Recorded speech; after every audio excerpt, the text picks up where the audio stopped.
God speaks to man. In a vision of the night, when deep sleep falls upon men, while they slumber on their beds, he opens their ears and seals their instructions. Job 33. Tonight you may find yourself in a terrestrial world like this one, and you feel just as real to yourself as you do here. And when you return with its memory, you may think it was a dream, but it was a vision. You are dreaming right now, for this world is the dream you and I agreed to complete. Its end will appear when we turn around through a series of visions.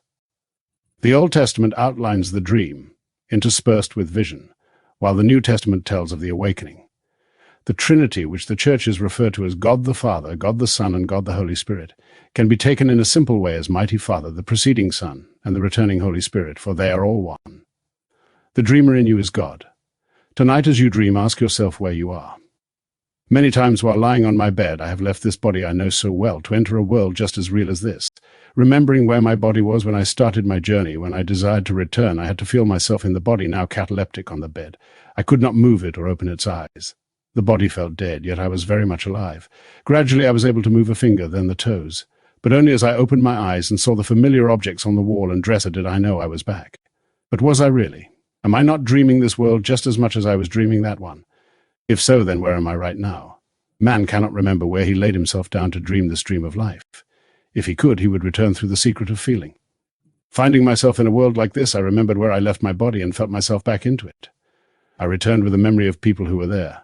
They were clothed and real, and the world was terrestrial, just as it is here. I talked to them, and they answered.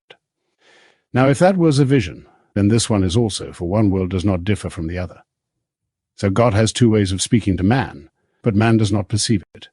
A dream contains one central thought, like a thank you note. You don't try to interpret every word in it, just the message it is trying to convey. I have a friend, it was his birthday, and many people had arrived to attend his party. There were 2 large cakes, with one lady very adamant about the design she had placed on hers. This is not significant to the dream, but only part of getting the story started. Leaving to find candles for the table, returned to discover one cake was missing, as well as all of the guests. Disappointed because he had not seen, or heard me speak, the dream ended. Suddenly he finds himself on a beach with a friend. Asking where everyone was, his friend points to a rock in the middle of the water and said, "There they are, away out to sea." Seeing another rock near it supporting a child, afraid and alone, he said, "How did they get there?" And his friend answered, "Mentally." Then he mentally went to the child, took her by the hand, and placed her on the big rock. Now the dream changes, and my friend finds himself in a lecture hall with a stairway in the center of the stage. Coming down the stairs, I place his hands in mine and say, "I'm glad you have made it, chosen one." This is a very significant dream, whose single jet of truth is the rock. It's not the birthday, the party, or the cake, but the language of Scripture that will reveal the truth of any dream. The journey of life is a mental one, which is taking place in the sea of illusion. And only when you find yourself on the rock will your journey be at its end. We are told, "You are unmindful of the rock that begot you, and have forgotten the God who gave you birth." Deuteronomy 32, this passage of Scripture tells us that the rock is equated with God. And in the New Testament it is said, "They drank from the supernatural rock that followed them," and the rock was Christ. This gentleman is now standing on that rock. Since all dreams are egocentric, he conjured me from within himself, containing the whole vast world within him. He called forth those he chose to play a part he wrote for himself. This he did without our knowledge or consent. My friend has now reached that foundation stone upon which he will build his house. No longer will he build on shifting sands, where the winds and storms destroy the structures, but upon the rock who is Christ, and Christ is God, who is the human imagination. The central figure of Christianity is the human imagination. When you accept this as the first principle of religion, then all governments, rituals, and external worship will have heard the trumpets of Joshua. All of the buildings that are of any structure than that rock, which is your own wonderful human imagination, will fall.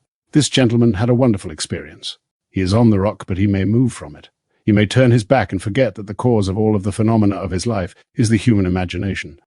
It is my hope that he will not. There is only one source of all creation. By him all things were made, and without him was not anything made that was made. If anything or anyone comes into your world, remember the cause is your human imagination, who is the God of Scripture and the dreamer in you. Stand upon that rock, knowing you are God the Father, the Son, and the Holy Spirit, as these 3 are the chosen one. In the first epistle of John, the 5th chapter, these 3 are called the Spirit, the water, and the blood. Knowing that God is spirit and there is life in the blood, the risen Christ calls himself the living water, saying, "If you had asked, I would have given you living water, that you would never thirst again." Living water is the truth. Once truth has been experienced, you will hunger and thirst no more. I will send a famine upon the land. It will not be a hunger for bread or a thirst for water, but for the hearing of the word of God. This gentleman has found the word of God, for he has found the rock. Another friend shared this vision with me.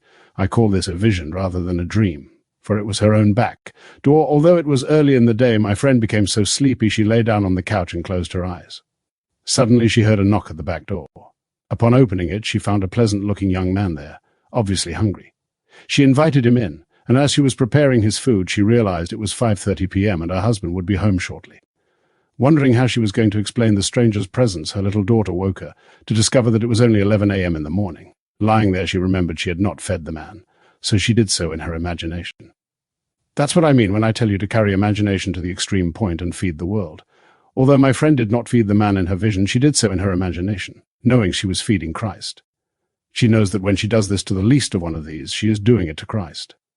And when she does not do it, she is not doing it to Christ, who is her very self. My friend has learned her lesson, and is at the end of her journey. Having a vivid memory of what had transpired, she carried through her intention and fed the man in her imagination. All of this may seem insane to the world because they do not understand this great mystery. In 1946, I wrote a little booklet called The Search. I ended it on this note: "The universe which we study with such care is a dream, and we, the dreamers, dreaming non-eternal dreams. One day, like Nebuchadnezzar, we shall awaken from our nightmare in which we fought with demons, to discover that we have never really left our eternal home, that we were never born and have never died, save in our dream." Since that time, nothing has happened to cause me to change one word in that little book, for, like Nebuchadnezzar, I have awakened from this dream of life. Now, when I close my eyes in meditation, I sometimes have a little dream, or other times I enter a world just like this, where I am totally awake and aware of what is happening. You see, one day the being that is really dreaming your life will awaken, and you will be enhanced beyond your wildest dreams because of your experiences. You never descended in body, but in consciousness.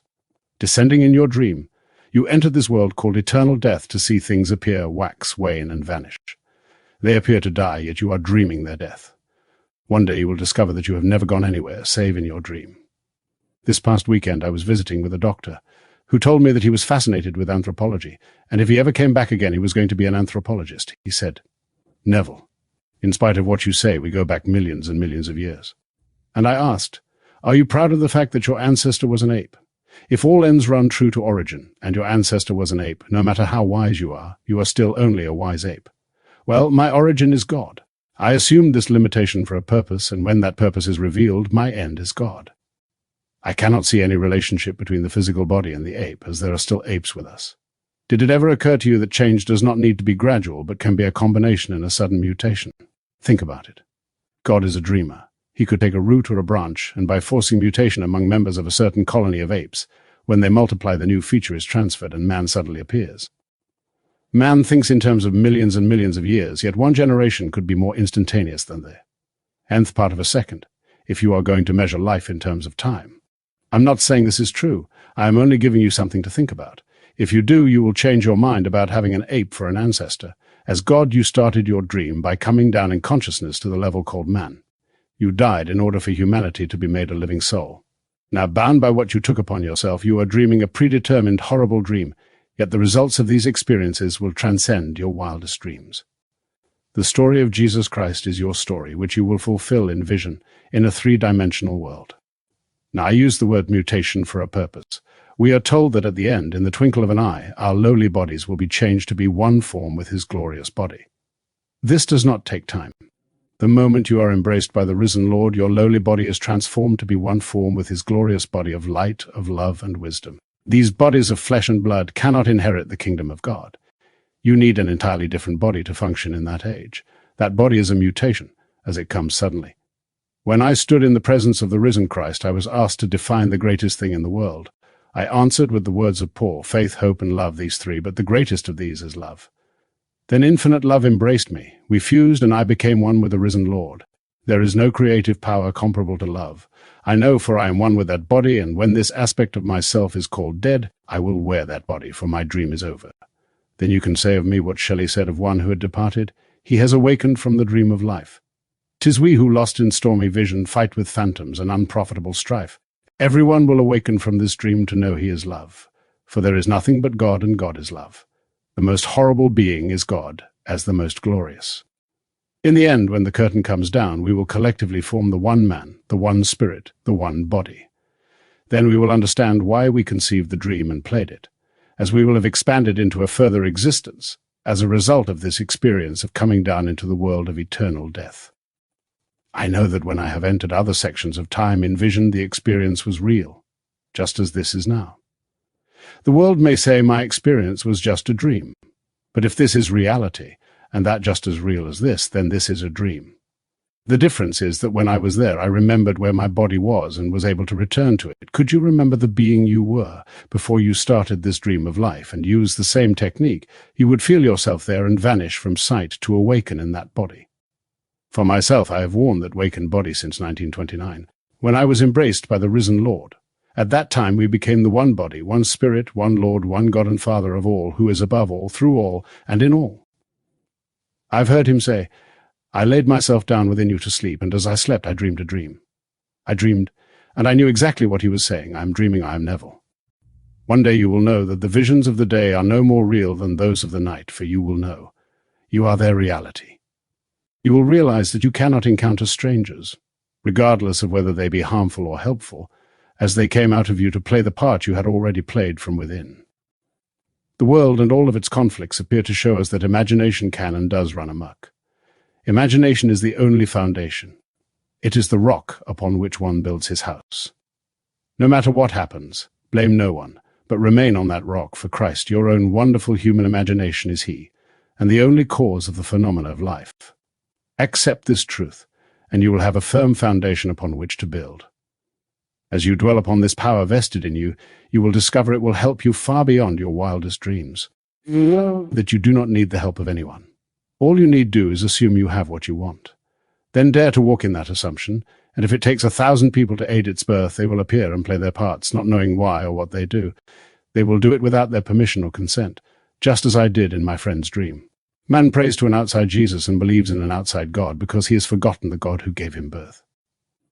Scripture tells us that when Moses revealed the true God as I am, he hadn't been gone more than moments when the people once more turned and worshipped the golden cow as the cause of their fortunes, good or bad. They started worshipping things made with the human hand in violation of the 8th commandment. Make no graven image unto me, either with your hands or in your mind. If you see a Jesus Christ as other than your own wonderful human imagination, you have made a graven image. But when you find the true Christ, call the rock and start building on it. No rumors or arguments can knock your house down. Build on the sand and your house will slip away. But if you create your world believing in your own wonderful human imagination called Jesus Christ, nothing will destroy it. Your imagination is Christ, dreaming in you and creating your world. Feed him noble thoughts. Become selective and dare to assume something wonderful for yourself. Our newspapers are telling us how to transcend death and live to be 100, adding years to life, yet no one thinks of adding life to years. Schubert lived only 31 years, yet he gave us 1,000 pieces of music. Keats died at 26. So many of the great poets died young, but look what they gave us. They didn't add years to their life, but crowded a lifetime into a few years. Now there are those who are trying to have transplants in order to live to be 100%, and vegetate.